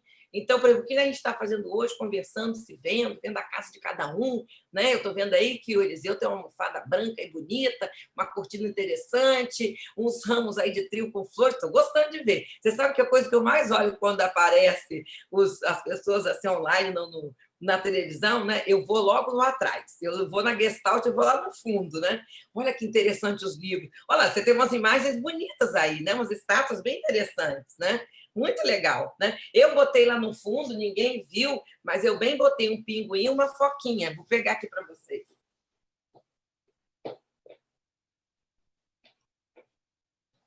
Aqui um pinguim. Opa! Eita, quase caiu, mas não morreu. Peguei aqui um pinguim do Chile, ó, Punta Arenas, né? Meu pinguinzinho, e também uma foca, não, acho que é uma foquinha, né? Tá aqui para mim. Então, assim, são coisas que a gente tem também para nos alegrar, né? A gente pode brincar com esses artefatos, daí né? Fala um pouquinho da gente também, da história, né? Então, assim, eu acho que transformada, assim, no fundo, isso, assim, é um desejo de me cuidar. Eu vou me cuidar mais e, na verdade, eu tenho um compromisso com o outro quando eu, por exemplo, não saio para andar e para correr. Nós temos um filho, nós temos 4 filhos, o nosso filho mais velho é geriatra, é médico. E teve uma ocasião que, logo no início, ainda em março, final de março, que o Jário perguntou para ele assim, eu e a Cristina podemos dar uma andada na praia? A gente mora a 2 quadras da praia. Ele falou, pai, poder pode, mas não deve. E por quê? Não, porque você está passando uma imagem de que está tudo bem. Nós não estamos tudo bem, nós não estamos de férias. Né? Então, não vá, ande em casa, ande no condomínio, desce e suba as escadas do condomínio, anda na garagem, mas não vá andar na praia, porque você passa uma mensagem que não deve ser passada. E aí eu falei, você tem razão. E a gente não foi. Nós chegamos a andar um domingo em março, depois nunca mais andamos. Então, é um sacrifício que todo mundo tem que fazer em prol do outro. Né? Eu acho que essa é uma das coisas que vem ficando também para nós. Como lá na estação, por exemplo, todo mundo tinha o seu dia de faxina. Né? Faxinar aqueles corredores enormes, arrumar a cozinha, limpar os banheiros. Isso é bem legal. Né? Isso é bem bacana. Eu acho, por exemplo, Badu, que a gente devia fazer um mutirão na igreja de vez em quando. Lavar o banheiro, varrer aquele salão imenso, cuidar do jardim, pôr um povo para trabalhar. Isso é bom. A gente se sente bem em cuidar daquilo que é nosso. E aí não é ajudar a igreja, porque se a gente é membro, a gente faz parte. E aí é uma coisa boa para quem é os casais, né, que moram juntos, ou irmãos, ou amigos que estão juntos, não importa, né, de que tipo de casal eu esteja falando, todos são contemplados. Não tem que ajudar. O marido não ajuda, pelo amor de Deus. Ele dorme na cama, ele come. Né? Eu vou te ajudar. Não existe isso. Ajudar é um verbo que não tem que ser conjugado dentro de casa. Eu vou fazer a minha parte. A casa é minha também, é minha, é sua, é de todo mundo que está aqui. Então, esse cuidado com o bem comum, né? Esse cuidado que a gente tem que ter dos lugares que a gente senta, dorme, come, participa, tem que estar dentro de nós. Né? Então, eu acho que é uma coisa legal que a gente tem lá, todo mundo cuida de tudo no acampamento, todo mundo monta o acampamento, todo mundo desmonta o acampamento, todo mundo lava a privadinha do acampamento, né? E na estação a mesma coisa, a gente limpa a estação, cuida da estação, e a gente tem que fazer isso em casa também. Eu acho que a quarentena está sendo um momento muito bom também para os maridos se descobrirem. Por exemplo, o Jairo fez grandes descobertas na horta, nas verduras e nas plantas, não é isso, Jairo? Nas legumes, né? De vez em quando ele pergunta, mas isso é um pepino mesmo? É isso? Esse é o pepino ou uma abobrinha? Perfeitamente. Então, está ampliando, né, o universo linguístico dele. Né? Às vezes ele tem umas dúvidas assim, mas o que é um inhame? Bom, vamos ver a diferença de um inhame para batata baroa. Então, assim, ele vai sair mais enriquecido dessa quarentena, sabendo os legumes. É uma coisa fantástica isso. Não é muito legal? Né? Como a gente pode aprender, né? É incrível isso. Cristina. Olha, gente, é o seguinte... Alô, Cristina, antes de... Perdão, Eliseu, você queria falar? Poderia fazer mais uma pergunta? Claro, experiência dialogal. Claro. No complemento do Jairo à minha pergunta, ele disse que toda essa pesquisa ela vai ter ainda mais sentido, ainda mais valor, se os resultados delas puderem ser aplicados aqui, né? E aí eu estive pensando de lá para cá, que, independente dessa coisa que a Darcy falou também, né, quando a pessoa decide ir para lá para fazer uma pesquisa, ela sabe que ela vai se deparar com um isolamento. Aí você abriu aí? Vai se deparar com isolamento. E isso é diferente daqui. Aí eu fiquei pensando, né, e gostaria de perguntar, quais são as semelhanças entre um isolamento lá, porque lá, conforme você disse, a gente imagina, eu já vi em filmes, né, o quanto que é isolado, não tem shoppings, não tem restaurantes, então o isolamento ele é uma coisa intrínseca daquele lugar lá, faz parte. E o isolamento aqui ele é diferente, né? Eu tenho um shopping que pode estar do outro lado da rua da minha casa, mas eu não posso ir à praia a 2 quadras e tantas outras coisas. E eu preciso me isolar. Então, assim, em que medida uma experiência na Antártica, em termos de isolamento, pode contribuir com a minha realidade de isolamento aqui? E hoje, aí eu amplio a pergunta, hoje, quando a gente fala em isolamento, ele é meio que obrigatório, embora que algumas pessoas, né, e hoje a gente teve um movimento aí falando disso de novo, que não querem estar no isolamento. Mas ele se faz necessário. Agora, fora a Covid, né, vai ter aquele isolamento das pessoas que estão com problemas psicológicos, que estão com problema de solidão, e que ela pode sair, mas ela quer se isolar. Então, eu vejo assim, muitos aspectos, né, de muitos tipos de isolamento. Aquele que é obrigado por causa de uma Covid, aquele que tem a ver com a geografia do local, conforme é o caso da Antártica, e aquele que não tem nada disso, mas a pessoa se isola, né? Então, em que medida a Antártica pode contribuir para o estudo desse isolamento de um modo geral? Você diz especialmente desse isolamento final, onde a pessoa decide se isolar do mundo. Não. Sim, o isolamento da Covid, né, que nós estamos vivendo, que eu já entendi e achei interessante quando você diz que a gente precisa procurar mudar o nosso foco e escolher estar isolado por um bem maior, né? E, ok, isso aí está entendido. Mas tem também aquele isolamento que, quando a Covid acabar, ainda assim terão pessoas isoladas. Sim. Pois é, eu acho assim, eu vou pegar a minha experiência de terapeuta sexual, né? Por exemplo, quando uma pessoa reclama, né, que ela não tem muito apetite, muito interesse sexual, eu preciso ouvir assim, isso te causa desprazer, isso te causa desconforto, ou você está bem assim de ser uma pessoa que não tem muito desejo sexual? Aí a pessoa vai dizer, não, isso me causa desprazer. Então a gente diz, então ela está com um desejo sexual hipoativo. Se ela falar assim, não, não tenho interesse sexual e não sofro com isso, então ela é uma pessoa assexual, ela não tem sofrimento. Isso é um critério diagnóstico para a gente descobrir que tipo de questão é. Se é uma disfunção que tem que ser tratada ou se é uma condição de vida que tem que ser aceita. A mesma coisa o isolamento. Diria para você, esse terceiro tipo de isolamento, onde você até pode sair, mas não quer sair, você até ter convite, mas você prefere ficar em casa, né? Um auto-isolamento, vamos dizer assim, diferentemente daquilo que eu disse de isolar-se no isolamento, que é aquele momento que a gente tem que ter um tempo para a gente, né? Eu diria de novo, eu usaria o critério do conforto, né? Assim, existem momentos que as pessoas vão querer ficar mais reclusas. Eu, por exemplo, quando vim da Antártica, eu não queria conversar com ninguém. O Badu queria ter feito essa conversa assim que eu cheguei, porque 2 dias antes de eu embarcar, numa sexta-feira de manhã, ele teve a maldade de vir aqui em casa, me acordar às 7 horas da manhã para conversar, e eu conversei com ele antes de ir, né? Então, ele falou, quando você voltar, a gente faz o retorno. Só que eu não pude fazer, porque o meu corpo retornou e a minha alma não retornou. Minha alma ficou lá no Antártica. Ficou lá no meio, lá com os pinguins passeando, com as escuas voando. Eu não voltei, voltou só meu corpo. E eu disse para ele, ele chegou a anunciar que a gente teria esse papo, né, no Facebook, no YouTube, em algum lugar, e eu disse, Badu, sinto muito, vamos cancelar, eu não estou em condição de falar. Porque eu ainda estava me conectando. Então, eu respeitei esse momento. Inclusive, eu disse para o meu marido, não volto mais, uma vez só tá bom, já vivi o suficiente, hoje eu quero voltar. É igual o parto, né? Você acaba de ter filho, eu tive 2 filhos, você acaba de ter o primeiro filho, você diz assim, não quero mais ser mãe de novo. Daqui um pouco, não quero mais engravidar.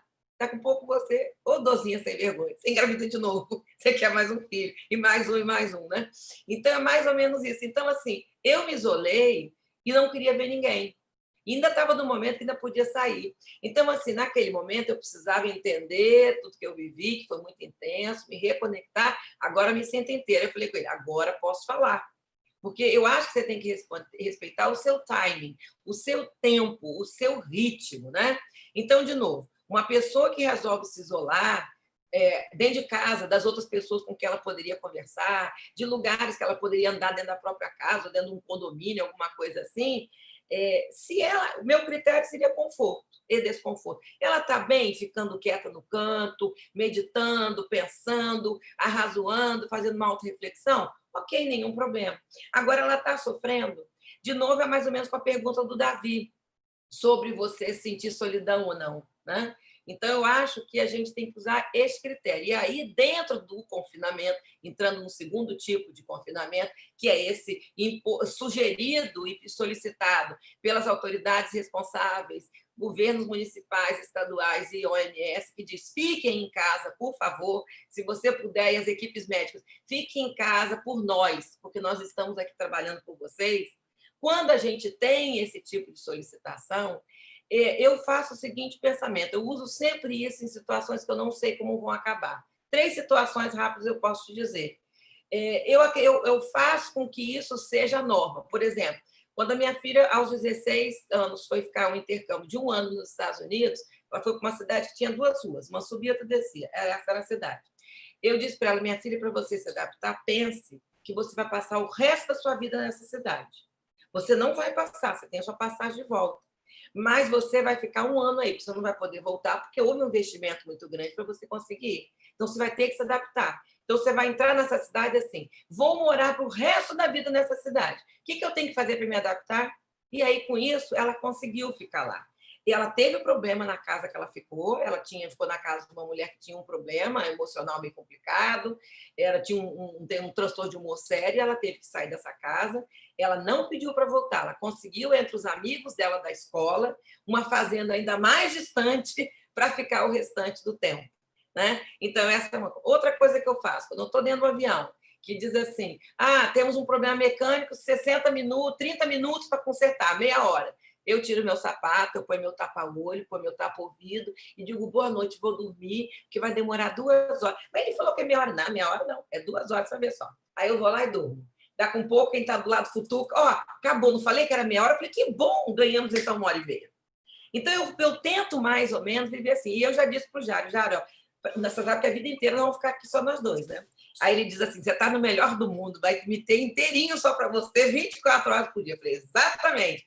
Então, assim, a minha vida agora é minha casa com o Jário. Vai durar isso 10 anos. Não vou mais sair. Aí o dia que eu puder sair, nossa, que bom.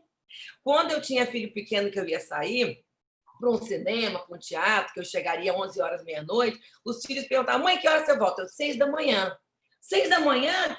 Não, porque eu vou chegar, vou passar na padaria, vou comprar um pão, vou tomar café, 6 horas, 7 horas eu estou em casa. É mesmo, mãe? Aí eles iam dormir, porque eles não ficavam me esperando. Porque a primeira vez que eu saí, disse que ia chegar 11h30, meia-noite, deu 15 para meia-noite, eles estavam desesperados, porque eu não tinha chegado. Então, eu digo, chego 7 da manhã. Aí, quando dava 11h30, ué, mãe, você já chegou? Voltei mais cedo. Então, é botar a expectativa lá para frente. O Shakespeare dizia isso, né? Que um dos grandes problemas que a gente tem é criar expectativa. Ele não dizia que isso causa frustração, porque na época não era o nome usado, mas ele dizia que um dos mal-estar que a gente tem na vida é criar expectativa. Então, eu não tenho expectativa de quando eu vou poder voltar para a rua. E, para mim, eu vou comemorar o Natal na minha situação como eu estou atual. Quando terminar em julho, eu disse, que maravilha, terminou. Mas eu não vou ficar, é amanhã, é depois. E isso é um ensinamento na Antártica, porque a gente tinha previsão de 3, isso também é, na verdade eu já pensava assim antes de ir, mas na Antártica, quando a gente voltou, nós tínhamos 3 dias de voltar, 9, 10 e 11 de março. Mas isso se a Bahia não tivesse congelada, isso se os navios polares chegassem para nos recolher dos acampamentos da estação, isso se o avião descesse na base de Frei do Chile, que tinha chance de não descer, isso se o avião decolasse e tivesse pane. É tanto se na Antártica que a gente aprende no TPA uma coisa, que é o treinamento pré-antártico. Na Antártica, você só programa o primeiro dia. O resto é a natureza quem manda. Então, eu acho que a gente tem que viver, como diz a filosofia dos alcoólicos anônimos, né? Só por hoje. Só por hoje. Né? E aí você afixa no seu armário a palavra confinamento, só por hoje. Ah, que bom, que é só hoje. Beleza. Aí no dia seguinte você acorda, e é só por hoje, que bom. Agora, se eu falar, olha, nós vamos ficar 3 meses e meio confinados. Março, abril, maio, junho. No mês de julho, a gente vai rasgar, puxar os cabelos. Mas se eu falar assim, ó, é só hoje ou mais uma semana, a gente vai levando. Aí mais uma semana, a gente vai levando. Então, é mais ou menos que em dose homeopática, assim, que você vai lidando com o seu psiquismo. Então, eu diria, na primeira situação, critério de conforto e desconforto. Você está confortável em se isolar ou não? Segundo, na nossa quarentena atual, pensar que nós vamos ficar assim até o final do ano. E qual a melhor maneira de eu viver como eu estou? Vou criar uma ambiência favorável para isso. O dia que isso terminar, que pode ser mês que vem, daqui a 2 meses, sei lá, 3 semanas, eu vou dizer, bom, então eu vivi da melhor maneira possível. Então, essa é uma filosofia que eu uso para mim e funciona. É pensar sempre mais ou menos assim. Eu pergunto, às vezes, em terapia, quando um paciente está com uma situação dificultosa, eu pergunto, o que você acha que pode acontecer de pior se você for visitar sua sogra, se você arranjar outro emprego, se você mudar de cidade? A gente trabalha o pior cenário, faz o que a gente chama de projeção de futuro. Então, trabalhem com o pior cenário e se prepare para ele, porque se ele não vier, você já está preparado. E se ele vier, você já sabe como agir. É trazer um pouco mais de otimismo e a gente não pode perder a esperança. Então, a esperança é que vai ter um novo normal, né? Que a gente não vai saber muito bem como é, mas que eu tenho que estar preparada. Então, nesse momento, eu não quero sair de casa, estou feliz com isso. E é o que temos para hoje. Que bom que temos casa, porque tem gente que nem isso tem. Jovens, que alegria. Queria agradecer demais a Cristina pela sua disponibilidade, o Jairo, igualmente, por sua presença, sua colaboração também. Obrigado. Vocês foram um bom presente que Deus nos enviou aí para a nossa vida comunitária. Muito, muito obrigado. Eu entendo cada dia que passa que a revelação de Deus tem na ciência uma das coisas mais fantásticas, né? A ciência vai revelando tantas coisas bonitas a respeito de Deus, da vida, e que bom que essa pesquisa foi feita, que bom que vocês foram e voltaram com segurança. E, gente, umas rápidas observações. A gente lançou Diálogos ao Entardecer lá na igreja antes do processo da pandemia. E a nossa frequência era de 20, ou seja, 18, 20 pessoas.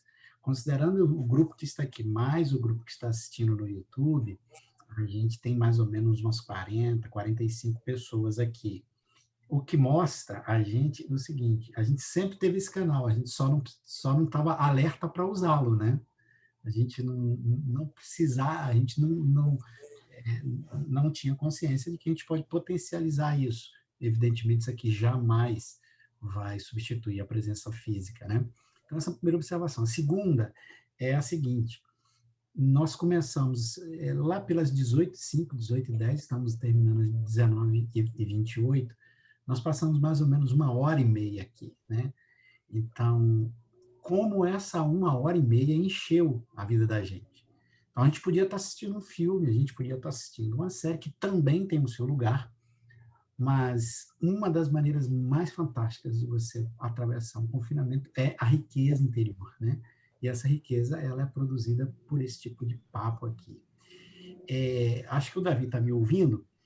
Eu não sei, eu vou conversar com o Davi, mas muito provavelmente a gente, durante essa quarentena, a gente ainda vai discernir se a gente não pode ser mais frequente com os diálogos ao entardecer, considerando que agora a gente não precisa ir. O que nos impede de ter uma outra edição desta no próximo domingo? Né? Nada nos impede. E eu queria muito trazer para a gente, para falar com a gente, o Davi vai checar com ele aí, o Daniel Macedo, que é um procurador aqui de justiça, e é um dos caras, um dos maiores expertises em saúde que a gente tem aqui, conhece o sistema de saúde do Rio de Janeiro como poucas pessoas, um cara que está lá militando na ponta o tempo todo, ele aparece, está aí sempre, é figura carimbada no RJTV e tal, e ele frequenta a nossa igreja, muito amigo nosso. Então, David, eu estava pensando dele vir para falar para a gente, né, de uma maneira técnica que eu digo, para ajudar a gente a ter uma visão mais técnica, mais real, ainda que seja uma visão que nos choque, mas é a visão real, que a gente não fique à mercê, né, o tempo todo de informações editadas e tal, seja de um lado ou de outro. Então, a gente trazer um técnico, um cara que está lá, que dá cursos de pós-graduação e que está... A bandeira dele tem sido saúde ao longo desse tempo. E ele, assim como a Cristina, fala muito bem e tal, e isso facilita demais o diálogo. Checa para a gente, estou falando isso em público, pessoal, porque se o Daniel não tiver domingo, porque o Davi não contatou ele, a culpa é do Davi. Então, e detalhe, tá? Todas as vezes que você e Bruna estiverem aqui, sempre prepara para a gente fechar com uma pequena, um pequeno exercício de meditação. A gente deixa para o nosso próximo, mas domingo que vem, fiquem ligadas no grupo da igreja. A gente, se acontecer mesmo, a gente vai estar, como eu posso dizer, vai avisar e vocês podem, a gente pode estar juntos aqui e usando esse espaço. Cristina, mais uma vez, muito obrigado aí pela tua contribuição enorme aí para a gente, tá? Se você quiser dar uma... Eu ia agradecer também essa oportunidade, que foi muito bom. É a primeira vez que eu estou falando também numa sala, assim, como a pessoa entrevistada, é sempre um desafio da gente poder ir ao encontro, ou das dúvidas, ou dos questionamentos. Espero que eu tenha podido receber cada uma das perguntas e responder e devolver também no mesmo carinho com as quais foram feitas. Fiquei contente de ver que a gente está num grupo seleto, muito querido. Eu gostaria de registrar a presença da Vera Mota, minha querida amiga, que está aqui no meu cantinho, aqui, com uma blusa roxa do feminismo maravilhosa. Verinha Mota, que é de Niterói, e não é da igreja, da nossa igreja. Então, assim, ter ela aqui conosco é uma forma de estar também ampliando os nossos horizontes. Então, Vera, se sinta bem-vinda, né, aqui nesse grupo, que, como você ouviu o pastor Badu convidando, já para o próximo diálogo ao anoitecer, né? Então, é bom ter você aqui também. A Verinha acabou de sair, eu não sei, estava até há pouco aqui, na hora que eu abri, que eu acabei vendo, né? E dizer que as orações de vocês nos sustentaram o tempo que a gente esteve lá. A gente sabe que a igreja inteira orou, né? Então, a gente tem gratidão enorme por poder fazer parte dessa família essa que a gente sabe que qualquer momento que a gente precisar recorrer, a gente tem vocês conosco. Então, quero agradecer e desejar que todo mundo consiga viver esse confinamento da maneira mais proveitosa possível, e se alguma das coisas que eu falei puder ser botada em prática, eu garanto que dá certo, né? Porque a gente se sente bem, né? Então, que a gente possa acolher como nossa essa decisão, né? De ficar em casa, e que a gente possa se preparar por um tempo E o tempo de Deus é que sabe, ele nunca sabe, a gente nunca sabe, né? Foram 40 anos, né, de Moisés, depois passou para Josué naquele deserto. Não sei se vão ser 40 dias, se vão ser 40 meses, a gente não sabe. Então, vou me preparar para uma coisa meio infinita, como o mar que está aqui na Barra da Tijuca, que tem a linha do horizonte, onde é que ele acaba? Não sei, quando eu chego lá, essa linha já foi mais adiante.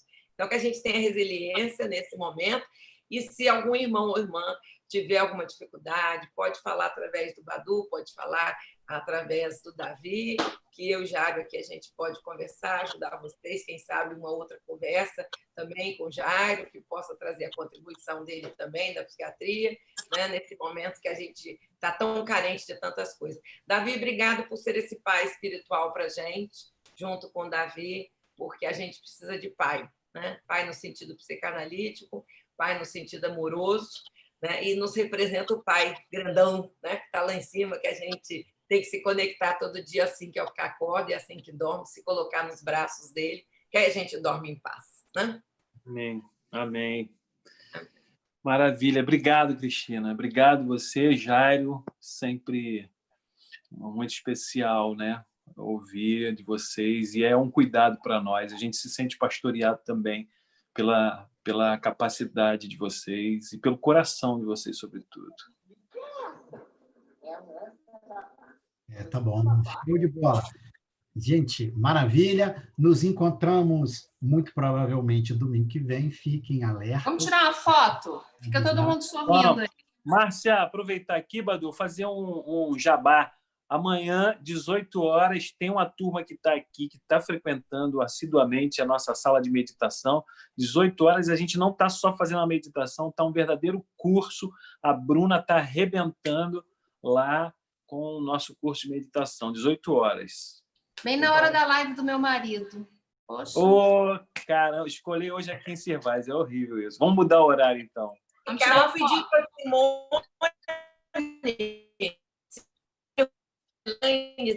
da Noia entrarem, tirar uma foto de todo mundo junto, né? É sempre bom registrar momentos históricos, a gente nunca sabe. Isso. Vamos tirar uma foto. Sua amiga entra aí, Roseli. Está aqui. Eu não queria incomodar o Ciro, mas essa máscara que tu botou aí é do Botafogo, parceiro? O Ciro é o convidado da família. Tadinha, com a minha cara. É do Botafogo essa máscara? Tadinho. Não, é azul e branca. Essa aqui é azul e branca.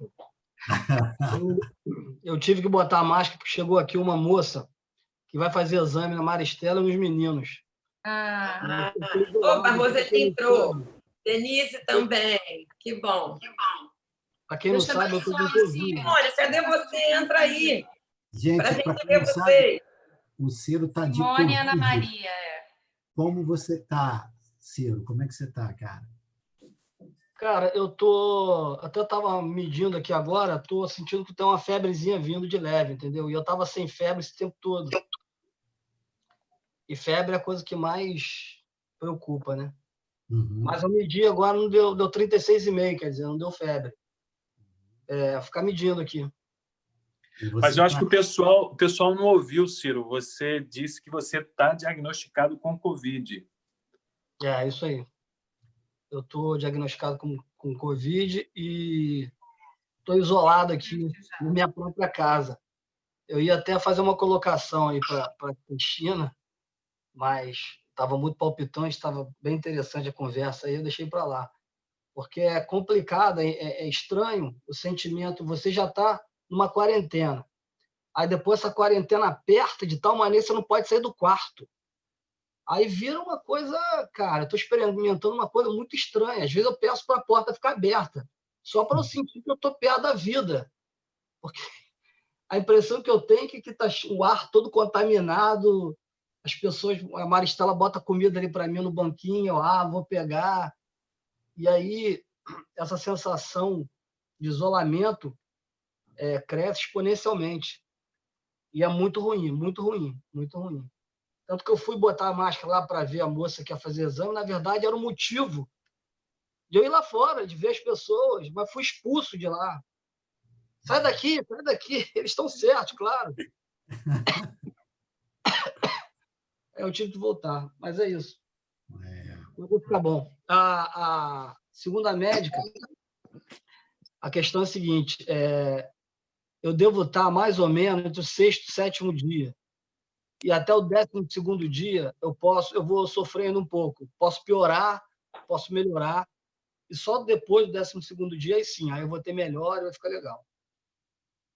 Então, até lá, eu estou aqui com medicamento, com a temperatura, com a máscara, com a luva. Agora, gostei da ideia. A máscara do Botafogo pode